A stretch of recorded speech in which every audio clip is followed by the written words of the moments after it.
সবাইকে জয় যিশু। আমাদের মহান প্রেমময় পিতা প্রভু যীশু খ্রিস্টের নামে আমি সবাইকে স্বাগত জানাই। আসুন আমরা ঈশ্বরকে ধন্যবাদ করি, কারণ তিনি ধন্যবাদ ও প্রশংসা পাওয়ার যোগ্য ঈশ্বর। আসুন আমরা আজকে ঈশ্বরের বাক্য থেকে পাঠ করব।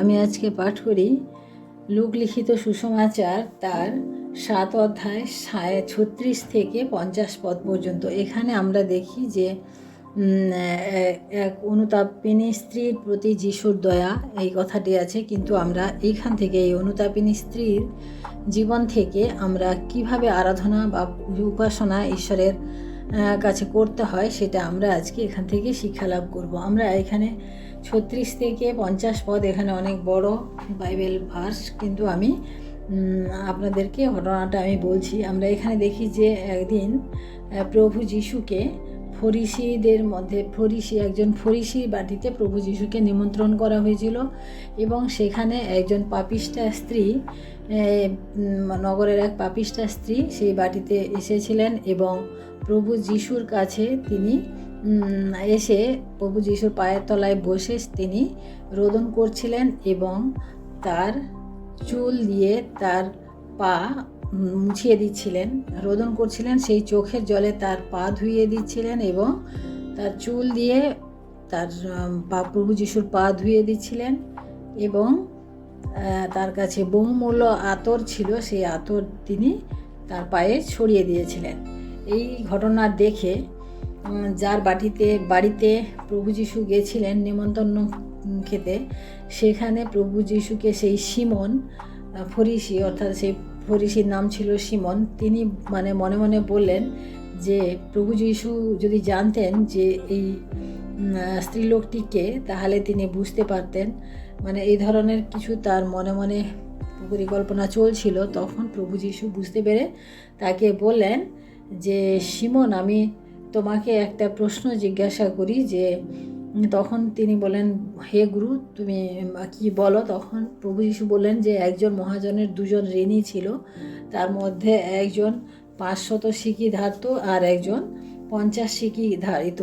তাদের মধ্যে 2জনেরই দেওয়ার কোনো ক্ষমতা ছিল না, তার জন্য সেই মহাজন 2জনকেই সেই ঋণ মুকুব করে দিয়েছিলেন। তখন প্রভু যিশু তাকে জিজ্ঞাসা করলেন যে এদের মধ্যে তোমার কি মনে হয়, কার বেশি ঋণ পরিশোধ হয়েছে, ক্ষমা হয়েছে, সেটা তোমার মতো? তখন সেই সিমন বলেছিলেন যে যার বেশি ঋণ ছিল তার।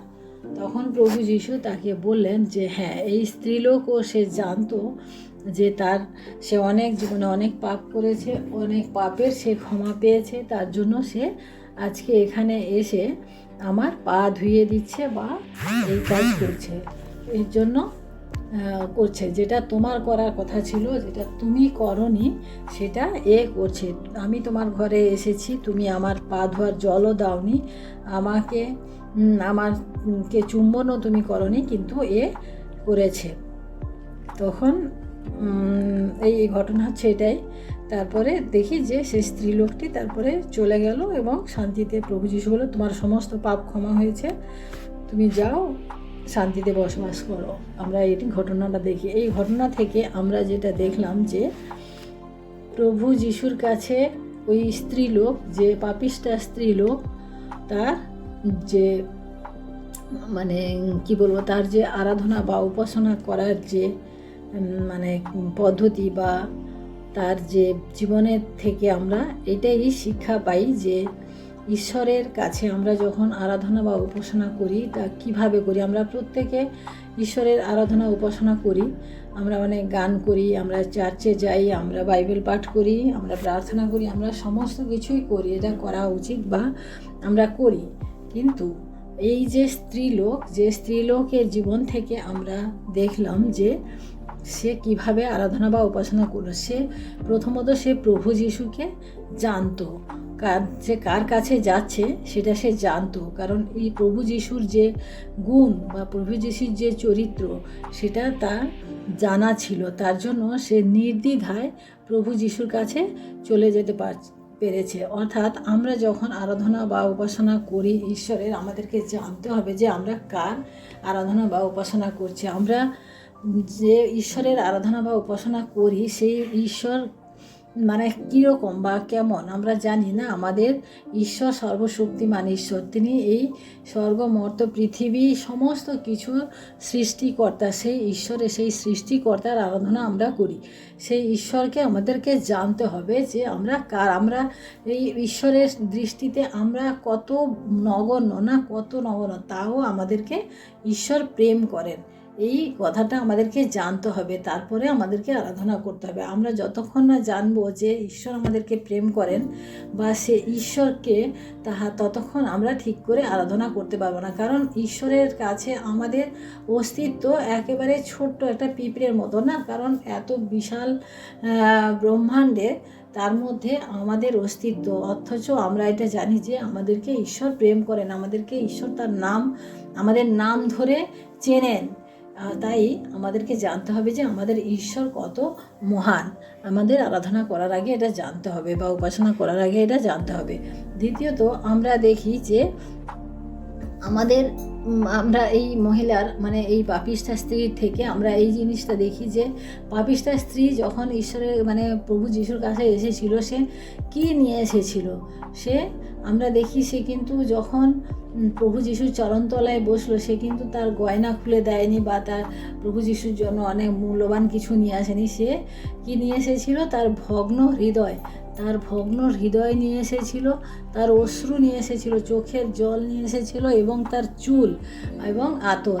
আমরা দেখি যে হৃদয়, আমাদের প্রভু যিশু, আমাদের ঈশ্বর কী চান আমাদের কাছ থেকে? আমাদের হৃদয় চান, আমাদের হৃদয় মন্দিরে তিনি থাকতে চান। অশ্রু, অর্থাৎ আমরা যখন আরাধনা করি, আমাদের মানে আরাধনাটা আমাদের অন্তর থেকে হওয়া উচিত এবং আমাদের অন্তর থেকে যখন আরাধনা হবে, আমাদের অশ্রু ঝরিয়ে আমাদের আরাধনা হওয়া উচিত। এবং মূল্যবান সবথেকে একটা মেয়ের জীবনে তার চুল হচ্ছে সবথেকে অহংকার বা গর্বের বিষয়। কারণ চুল আমাদের সৌন্দর্য বৃদ্ধি করে। সেই চুল আমরা দিয়ে কখনো কোথাও মুছে ফেলি না, কিন্তু সেই মহিলা কি করেছিল? প্রভু যিশুর পা মুছে দিয়েছিল।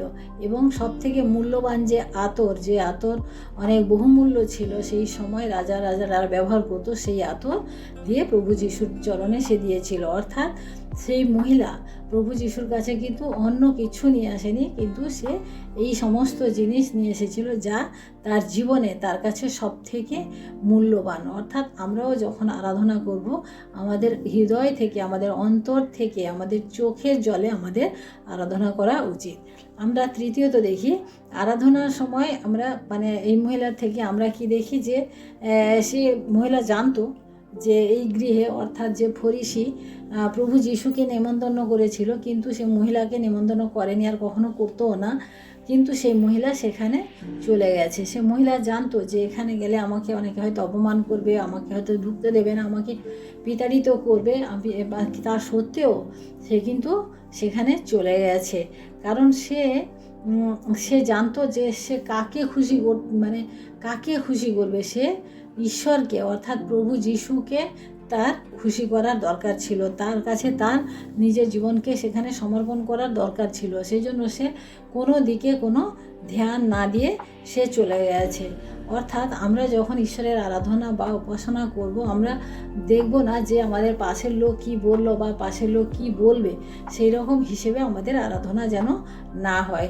কারণ আমরা বাইবেলে দেখি না, দাউদ যখন ঈশ্বরের কাছে নাচ করছিল, তখন তার নিজের স্ত্রী তাকে সে পছন্দ করছিল না, মানে নিজের স্ত্রী বলেছিল যে এটা তুমি কি করছো, কিন্তু দাউদ তখন বলেছিল যে আমি জানি আমি কোন জায়গা থেকে আমাকে যে ঈশ্বর আমাকে তুলেছে বা যে ঈশ্বর আমাকে এই পর্যন্ত নিয়ে এসছে, আমি সেই ঈশ্বরের কাছে আমি নাচ করছি। অর্থাৎ তার স্ত্রীকে সে মানে কি বলবো, আনন্দ দেওয়ার জন্য বা করার জন্য সে নাচ করেনি। তাই আমরা দেখি যে আমরা যখন ঈশ্বরের কাছে আরাধনা প্রশংসা করব, তখন আমরা দেখব না যে কে কী বললো বা কে কী বলতে পারে। আমরা হান্নাকেও দেখি না, হান্না যখন প্রার্থনা করছিল, তখন সেই এলি যাজক তাকে পর্যন্ত, মানে এলি যাজকও পর্যন্ত হান্নাকে বলেছিল যে মানে কি নেশা করে এসছে নাকি, মানে এইরকম বলে আসে। কিন্তু হান্না কী করছিল? সে নিজের মনে বিড়বিড় করে সে প্রার্থনা করে যাচ্ছিল ঈশ্বরকে, তার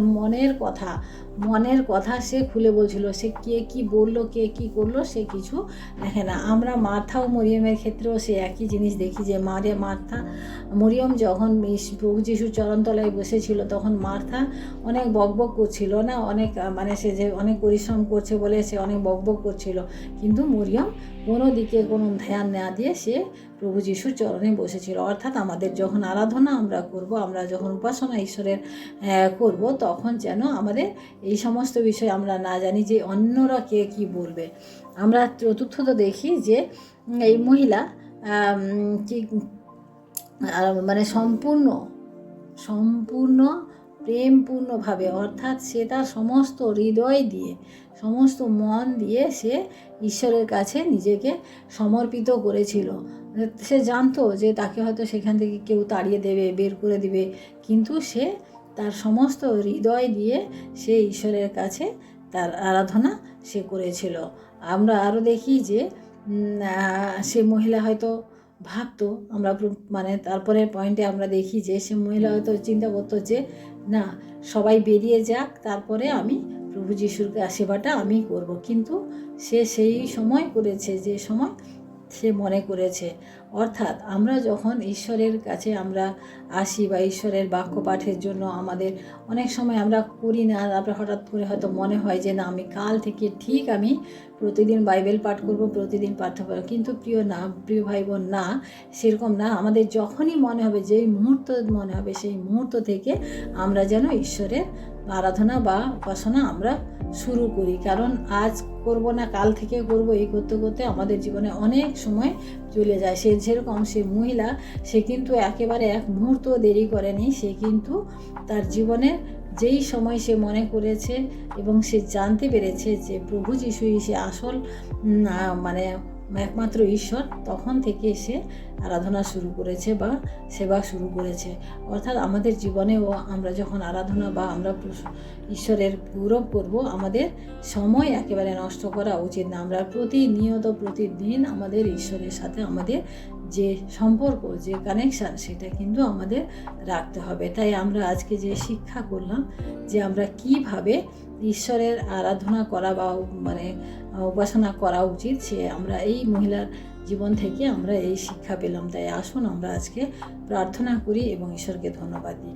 হালেলুয়া, হালেলুয়া, হালেলুয়া। মহান প্রেমময় পিতা, তোমার মহান আমি ধন্যবাদ প্রশংসা করি প্রভু, আজকের এই সুন্দর সময় প্রভু। আরেকটি বার তোমার বাক্যপাঠের মধ্য দিয়ে প্রভু আমরা যে শিক্ষা অর্জন করলাম প্রভু, তুমি আমাদেরকে সাহায্য করেছো, তাই আমরা এই শিক্ষা অর্জন করতে পেরেছি।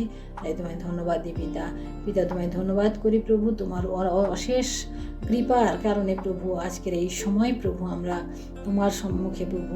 তাই তোমায় ধন্যবাদ করি প্রভু, তুমি অনুগ্রহ ও দয়া করো প্রভু, আমরা যেন এইভাবে ওই অনুতাপিনী স্ত্রী, সেই পাপিষ্ঠা স্ত্রী, সে যেভাবে প্রভু তোমাকে মানে আরাধনার মধ্য দিয়ে সন্তুষ্ট করতে পেরেছে প্রভু, সেইভাবে আমরাও যেন প্রভু আমাদের হৃদয় দিয়ে, আমাদের মন দিয়ে, আমাদের প্রাণ দিয়ে প্রভু তোমাকে ভালোবাসতে পারি, তোমার নামকে উচ্চীকৃত ও গৌরবান্বিত করতে পারি প্রভু। তুমি সাহায্য করো, আশীর্বাদ করো প্রভু, আমাদের জীবন দ্বারা প্রভু সমস্ত মহিমা তুমি নাও প্রভু, আমাদেরকে তুমি সাহায্য করো, আমাদের সমস্ত অপরাধ তুমি ক্ষমা করো প্রভু।